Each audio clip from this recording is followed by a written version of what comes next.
guys, and welcome back to this channel. In this video I'll be showing you guys how you can get this badge in 3D Sprunki world.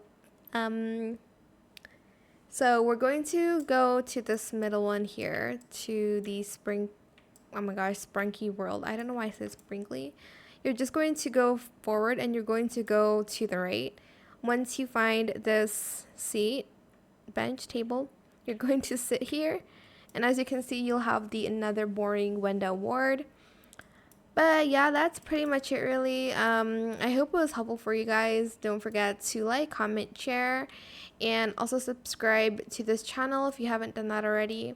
If you have any more questions about this video, just leave it in the comment section down below. I will try to I'll try my best to answer them all for you guys. And if you found this video helpful, please click the thanks button as well. That is it. Thank you so much for watching. Bye.